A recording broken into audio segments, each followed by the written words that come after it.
جاسوس وہ آہستہ آہستہ بہت احتیاط کے ساتھ قدم اٹھاتے ہوئے آگے بڑھ رہا تھا تاکہ کوئی اس کے قدموں کی آواز نہ سن لے۔ جب سے اسے معلوم ہوا تھا کہ ایک بہت بڑی جنگ چھڑنے والی ہے تو وہ ہر وقت پریشان رہنے لگا تھا۔ وہ مدینے میں رہتا تھا اور اس کا نام حاتب بن ابی بطآ تھا۔ نہ اسے رات کو چین تھا اور نہ دن کو سکون۔ وہ رات بھر جاگتا رہتا اور ستاروں کو تکتا ہوا اپنے رشتہ داروں کے بارے میں سوچتا رہتا جو مکے میں تھے۔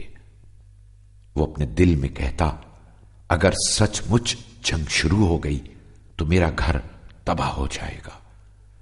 میں یہاں مدینے میں ہوں اور وہ مکے میں۔ کفار انتقام لینے کے لیے یقیناً میرے گھر کو آگ لگا دیں گے۔ وہ خواب میں بھی اپنے گھر والوں کو روتا پیٹتا دیکھتا رہتا تھا۔ اسے وہ دن یاد آیا جب اس نے پیغمبر اکرم صلی اللہ علیہ وآلہ وسلم کے دست مبارک پر اپنا ہاتھ رکھ کے اسلام قبول کیا تھا اور سوچا تھا کہ ہمیشہ نبی اکرم کا دفاع کروں گا، لیکن اب وہ اپنے آپ کو خطرے میں محسوس کر رہا تھا۔ ایک لمحے کے لیے اس نے سوچا، اے کاش نہ میرا کوئی گھر ہوتا اور نہ میرے رشتہ دار۔ جنگ کی وجہ سے ان دنوں مدینے میں بہت جوش و خروش تھا۔ سب لوگ اپنے اپنے ہتھیار آمادہ کر رہے تھے۔ لوہار نیزے بنانے اور تلواریں تیز کرنے میں مصروف تھے۔ بڑھئی تیر کمان بنا رہے تھے۔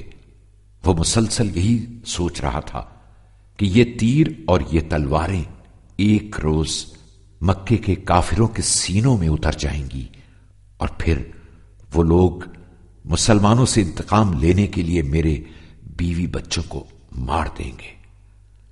چلتے چلتے حاتب ایک گلی کے موڑ پر رک گیا اور گردن گھما کر اپنے ارد گرد دیکھنے لگا، لیکن وہاں کوئی نہیں تھا۔ پھر اس نے لرزتے ہاتھوں سے اپنی جیب سے ایک خط نکالا اور آگے بڑھ کر ایک گھر کے دروازے پر دستک دی۔ دروازہ ایک خاتون نے کھولا۔ حاتب ادھر ادھر دیکھ کر گھر کے اندر داخل ہو گیا۔ اس نے خط عورت کے حوالے کیا اور فوراً ہی واپسی کی راہ لی۔ صبح کی ٹھنڈی اور ملائم ہوا چل رہی تھی۔ پھولوں کی خوشبو پورے شہر میں پھیلی ہوئی تھی کہ حضرت جبرائیل رسول اکرم صلی اللہ علیہ وآلہ وسلم پر نازل ہوئے اور کچھ آیات پڑھ کر سنائیں اور مسلمانوں کو ایک بہت بڑے خطرے اور سازش سے آگاہ کیا۔ جاسوسی کی خبر سنتے ہی مسلمان طیش میں آ گئے اور جاسوس کی تلاش میں مدینے کی گلی کوچوں میں نکل کھڑے ہوئے، لیکن جاسوس انہیں نہ مل سکا۔ کوئی بھی نہیں جانتا تھا کہ یہ آیات کس کے بارے میں نازل ہوئی ہیں، لیکن سب چاہتے تھے کہ جاسوس کو ڈھونڈ نکالے اور اس کے ٹکڑے ٹکڑے کر دیں۔ حاتب خوف سے لرز رہا تھا۔ وہ دل ہی دل میں کہنے لگا، میں نے تو کافروں کی صرف ایک چھوٹی سی خدمت کی ہے، لیکن جس کے بدلے میں وہ میرے گھر والوں کو کوئی نقصان نہیں پہنچائیں گے۔ لیکن وہ اپنے دل میں پشیمان بھی تھا۔ وہ جانتا تھا کہ جاسوسی کی سزا موت ہے۔ ادھر رسول اللہ صلی اللہ علیہ وآلہ وسلم کے حکم کے مطابق حضرت علی اور زبیر اپنے گھوڑوں کو دوڑاتے ہوئے صحراؤں میں جاسوس کو تلاش کر رہے تھے۔ سورج پوری آب و تاب سے چمک رہا تھا۔ دونوں کے بدن پسینے سے شرابور تھے۔ ان کے گھوڑے ہانپ رہے تھے۔ بالآخر دونوں کو بہت دور سے ایک سایہ نظر آیا۔ دونوں تیزی کے ساتھ اس کی طرف بڑھے۔ وہ صفیہ نامی ایک عورت تھی۔ زبیر نے آگے بڑھ کے کہا، بتاؤ خط کہاں ہے؟ صفیہ کہنے لگی، میرے پاس کوئی خط نہیں ہے۔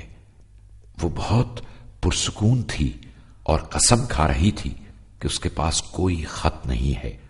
اس کو پرسکون حالت میں دیکھ کر زبیر دھوکا کھا گئے اور کہنے لگے، یا علی، یہ عورت جھوٹ نہیں بول رہی، اسے چھوڑ دیں، ہم واپس چلتے ہیں۔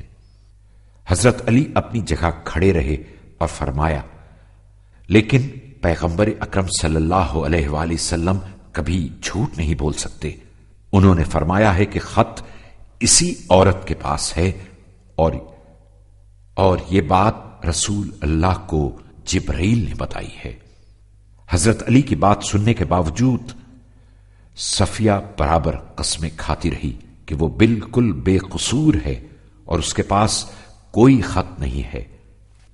اس مرتبہ حضرت علی نے نیام سے تلوار نکال لی اور سختی سے فرمایا، تم بتا رہی ہو خط کہاں ہے یا تمہارا کٹا ہوا سر رسول اللہ کی خدمت میں پیش کر دوں؟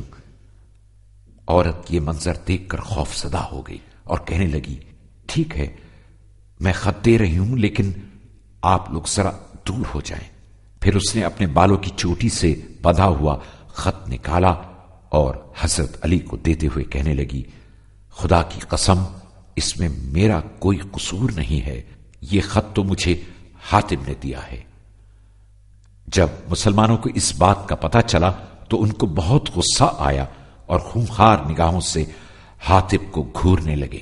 حاتم بن ابی بطآ شرم سے سر جھکائے کھڑا تھا، وہ کسی سے بات بھی نہیں کر رہا تھا۔ پیغمبر اکرم صلی اللہ علیہ وآلہ وسلم نے حاتم کے چہرے پر نظر ڈالی۔ وہ بہت خوفزدہ دکھائی دے رہا تھا، کیونکہ وہ جانتا تھا کہ مسلمانوں کے خلاف جاسوسی بہت بڑا جرم ہے اور اس کی سزا صرف موت ہے۔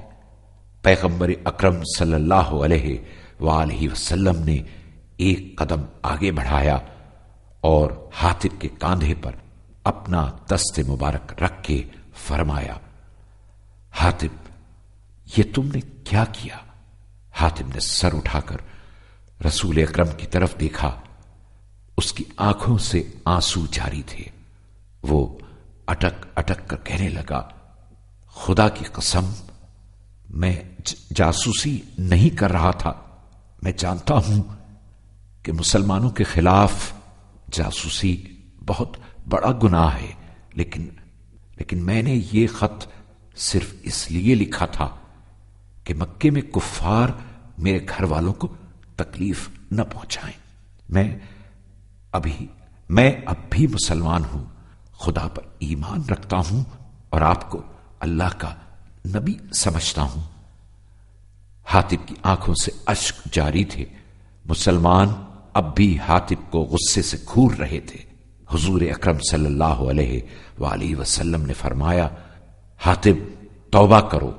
حاتم نے اپنے دونوں ہاتھ آسمان کی جانب بلند کیے اور روتے ہوئے کہنے لگا، خدایا مجھے معاف کر دے، میں نے غلطی کی ہے۔